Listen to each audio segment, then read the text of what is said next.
Hello everyone, welcome to DAV classes. Class 12, we will start today plus 2 class economics, macroeconomics book, and we will start second chapter, that is national income and related aggregates. I am having old book, new book में ये third chapter है. So national income related aggregates and methods of calculating national income. I am damn sure if you see this video you will attain full marks if the question will come from this chapter in your final exam. You will attain, guarantee you will attain the full marks in your final exam if you see this video. Before that, subscribe the channel and like the video, press the bell icon. So let's start.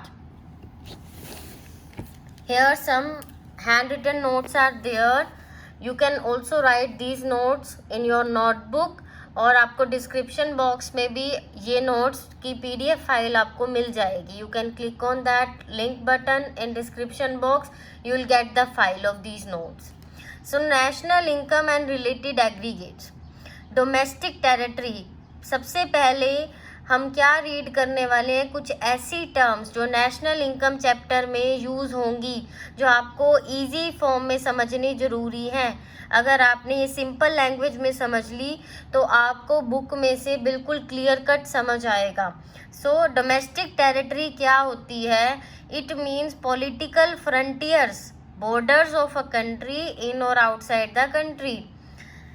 Domestic territory होती है political frontier या border. India की boundary line जहाँ जहाँ आएगी, political frontiers आएंगे, जहाँ पर पॉलिटिशियंस, पॉलिटिक्स जो है, जो जिसकी रीच है पॉलिटिकल फॉर्म की, जहाँ तक रीच है इनसाइड या आउटसाइड द कंट्री, तो वो डोमेस्टिक टेरिटरी में आएगी. For example foreign embassy. Embassy क्या होती है? आप सबको पता है कि हर देश में सभी देशों की एम्बेसी होती हैं. इंडिया में बहुत से देशों की एम्बेसी है. So Indian embassy in USA, अगर यूनाइटेड स्टेट्स ऑफ अमेरिका में इंडिया की एम्बेसी है तो वो इंडिया की ही प्रॉपर्टी है, तो वो हम इंक्लूड करेंगे, डोमेस्टिक टेरिटरी का पार्ट समझेंगे.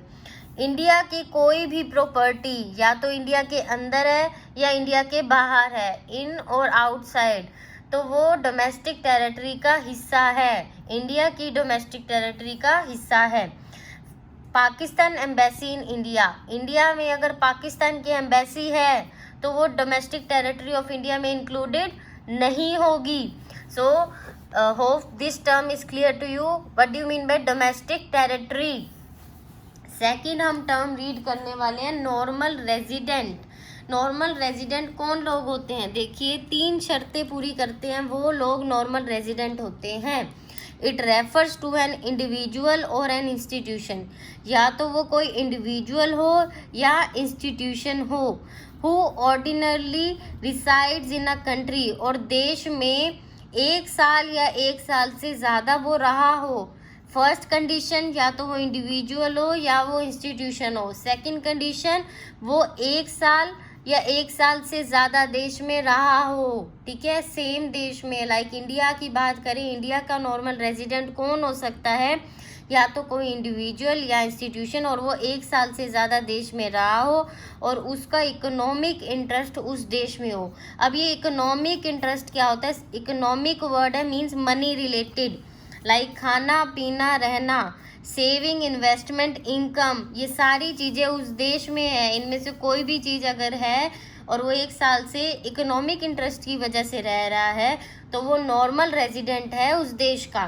For example Pakistan embassy in India के लोग इंडिया में हैं. ठीक है, पाकिस्तान एम्बेसी है इंडिया में, दिल्ली में है, तो वहाँ पर जो लोग हैं पाकिस्तान के इंडिया में रह रहे हैं, 1 या 2 साल से ज़्यादा रह रहे हैं, तो वो इंडिया के NR होंगे. लेकिन वो डोमेस्टिक टेरिटरी का हिस्सा नहीं है, क्योंकि पाकिस्तान एम्बेसी जो है डोमेस्टिक टेरिटरी में नहीं आती, वो पाकिस्तान टेरिटरी में आती है. ठीक है, वो NR तो होंगे वो लोग, लेकिन वो डोमेस्टिक टेरिटरी का पार्ट पाकिस्तान एम्बेसी नहीं होगी. नेक्स्ट हम रीड कर रहे हैं कि सिटीजन कौन लोग होते हैं। किसी भी देश के सिटीजन अगर पहचानना है कि नागरिक कौन है और कौन नहीं है, तो इन दोनों में से कोई एक कंडीशन अगर पूरी होती है तो वो उस देश के सिटीजन है, मीन्स नागरिक है।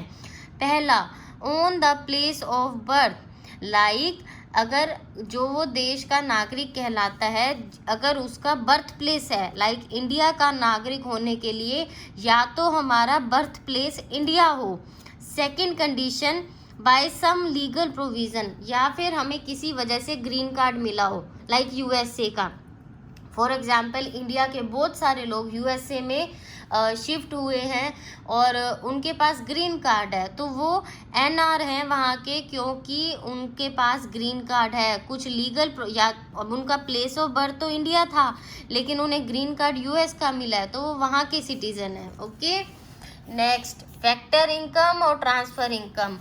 फैक्टर इस पूरी वीडियो में आपका पूरा चैप्टर, थर्ड चैप्टर क्लियर हो जाएगा, आपको एग्जैक्टली सिंपल लैंग्वेज में क्लियर हो जाएगा। और इस वीडियो को अपने ज़्यादा से ज़्यादा फ्रेंड सर्कल में आप लिंक जो है इसका शेयर कीजिए। Factor income and transfer income. Factor income क्या है? Earned by rendering factor services. देखो 4 फैक्टर्स होते हैं, land, labour, capital and entrepreneur. So उन 4 फैक्टर्स को सर्विसेज, उन 4 फैक्टर की सर्विसेज देने के बदले इन रिटर्न जो आपको इनकम रिसीव होती है, that is factor income.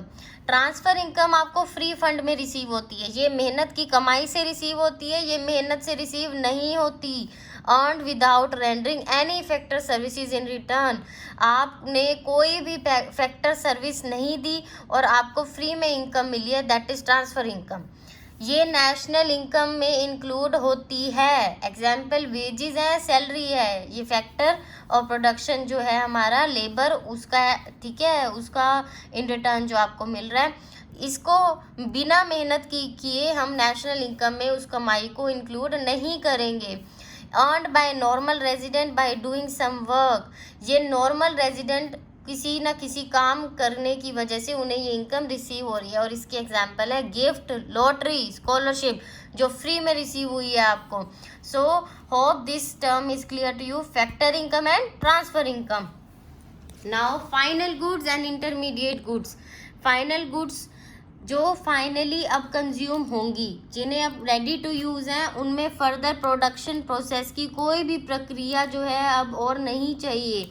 Used for final consumption like ghee, oil, ठीक है। इंटरमीडिएट गुड्स है, रॉ मटेरियल के रूप में काम आती हैं दूसरी इंडस्ट्रीज में। फर्दर प्रोसेस्ड की ज़रूरत है और इसको सेम ईयर में यूज़ करना पड़ता है, ठीक है।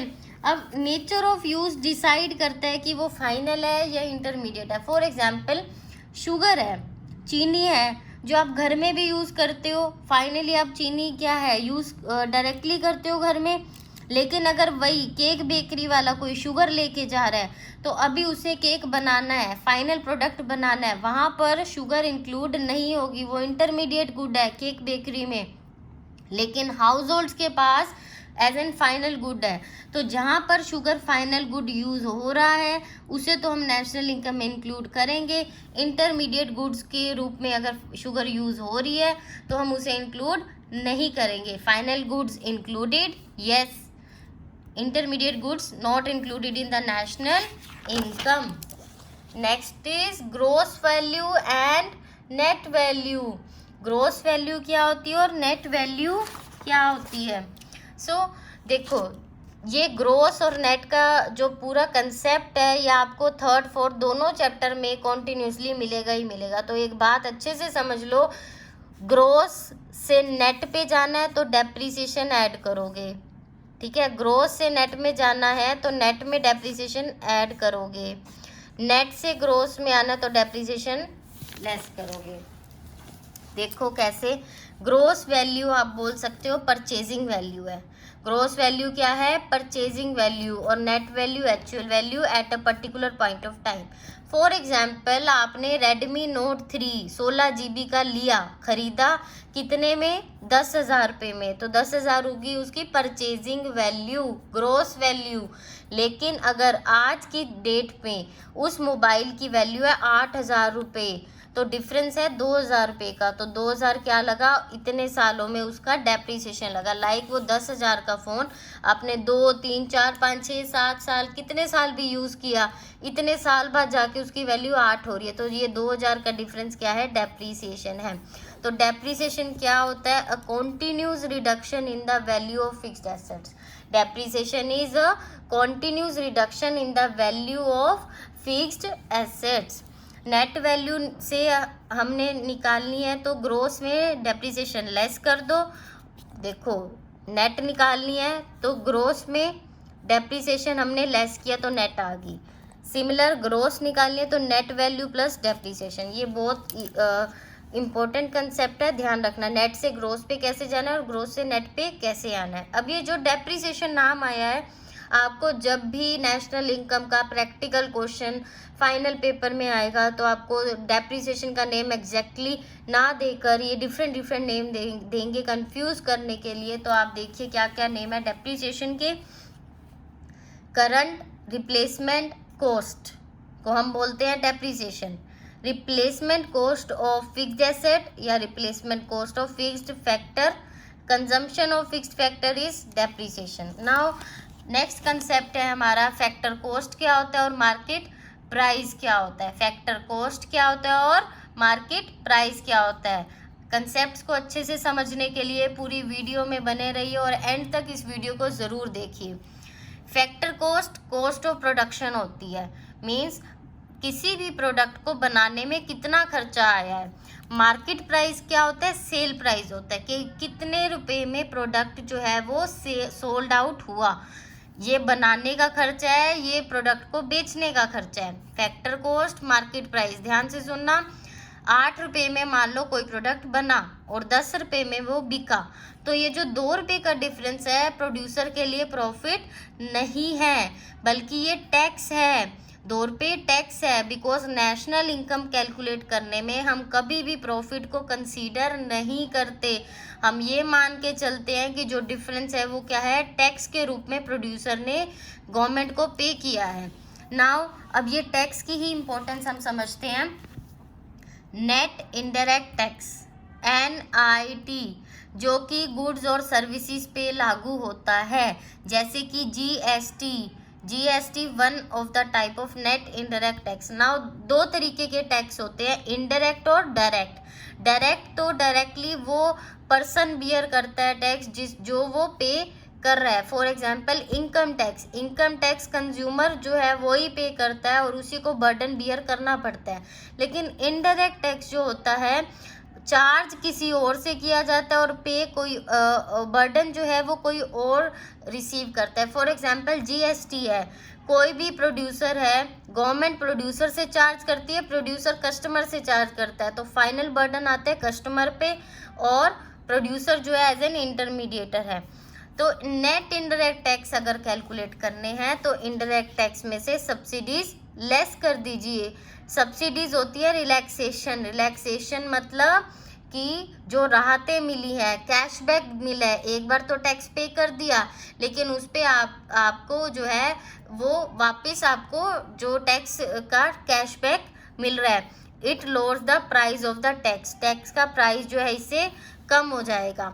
सेकंड है FC to MP। अब हमने अगर हमारे पास फैक्टर कॉस्ट दे रखी है, हमने मार्केट प्राइस कैलकुलेट करना है या मार्केट प्राइस दे रखा है और फैक्टर कॉस्ट कैलकुलेट करनी है, तो FC से MP पे जाएंगे तो ऐड करेंगे NIT, MP से FC पे आएंगे तो लेस करेंगे NIT। सो NIT कैसे कैलकुलेट करेंगे, इनडायरेक्ट टैक्स में से पहले सब्सिडीज लेस कर देंगे, NIT आने पे फिर हम इजीली FC से MP पे जा सकते हैं, MP से FC पे आ सकते हैं। देखिए हमने 2 कंसेप्ट पढ़े, ग्रोस से नेट पे जाना, नेट से ग्रोस पे आना, FC से MP पे जाना, MP से FC पे आना। ठीक है, नेक्स्ट है डोमेस्टिक इनकम या नेशनल इनकम। तो डोमेस्टिक इनकम होती है देश के अंदर रहने वाले लोगों ने कितना पैसा कमाया है इनसाइड द कंट्री, वो है डोमेस्टिक इनकम। नेशनल इनकम है इनसाइड प्लस आउटसाइड, ये होगी अकेली इनसाइड, ये होगी इनसाइड प्लस आउटसाइड। ठीक है। तो मतलब इनसाइड की जगह हम लिखें, अगर नेशनल इनकम कैलकुलेट करना है तो हम इनसाइड की जगह ये भी लिख सकते हैं डोमेस्टिक इनकम प्लस में आउटसाइड, ठीक है। अब देखो ये तो है देश के अंदर रहने वाले लोगों ने कितना पैसा कमाई है, जो इंडिया में रह रहे हैं, प्लस जो इंडिया के ही लोग हैं जो बाहर रह रहे हैं, अब्रॉड में ही कमा रहे हैं, ठीक है, वो हो गया नेशनल इनकम। तो NFIA net factor income from abroad, ये हो गया outside the country. For example domestic income, देश के अंदर रहने वाले लोगों ने 100 रुपये कमाए, अब देश के बाहर और अंदर रहने वाले लोगों ने 120 कमाए, तो जो डिफरेंस है 20 रुपये का, तो वो आउटसाइड इनकम है। इनसाइड तो 100 थी और इनसाइड प्लस आउटसाइड करेंगे तो 120, तो आउटसाइड कितनी आ गई 20। आउटसाइड को हम बोल रहे हैं NFIA net factor income from abroad. Factor income मतलब 4 फैक्टर में से मेहनत की कमाई से कमाई हुई इनकम है, और कहाँ से कमाई है, अब्रॉड से, रेस्ट ऑफ द वर्ल्ड से कमाई है। और नेट वैल्यू मतलब factor income receive from abroad, कि अब्रॉड से इनकम मिलने वाली और अब्रॉड को इनकम पे करने पे जो बैलेंस आएगा, that is net factor income from abroad. Now अगर हमने डोमेस्टिक से नेशनल पे जाना है तो ऐड NFIA, नेशनल से डोमेस्टिक पे आना है तो NFIA लेस करेंगे। NFIA रिसीव्ड माइनस पेड होता है, और NFIA किन कंपोनेंट्स को बनाकर बनता है, 3 कंपोनेंट्स को अगर हम ऐड कर देंगे तो हमारे पास NFIA आ जाएगा। ये सारा आपका 3rd चैप्टर कंप्लीट हो जाएगा आज। कंपनसेशन टू एम्प्लॉयज़ को कंपनसेट कर रहे हो वेजेस या सैलरी दे के, तो वो हो गया। प्रॉपर्टी या बिजनेस से इनकम रिसीव कर रहे हो, कोई बाहर देश में प्रॉपर्टी या बिजनेस है, या रिटेन्ड अर्निंग, किसी बाहर के बैंक में या कहीं पे इन्वेस्टमेंट कर रखी है, वहाँ से आपको इनकम रिसीव हो रही है। तो 3 तरीके से आपको बाहर से इनकम रिसीव हो सकती है, compensation to employees, income from property and business, income from retained earnings. तो इन तीनों को ऐड कर दोगे तो आपके पास आ जाएगा NFIA net factor income from abroad. Hopefully इतना सब आपको क्लियर है, आप इतना रिवाइज कीजिए। सेकंड वीडियो आपके पास कल पहुंच जाएगी और ये चैप्टर बहुत अच्छे से समझेंगे हम, और इसके न्यूमेरिकल्स भी सॉल्व करेंगे, और होपफुली आपको एक भी ऐसा न्यूमेरिकल नहीं होगा जो आप अटेम्प्ट नहीं कर सकते अगर आपने ये चैप्टर अच्छे से मेरी वीडियो से रीड कर लिया हो। Thank you.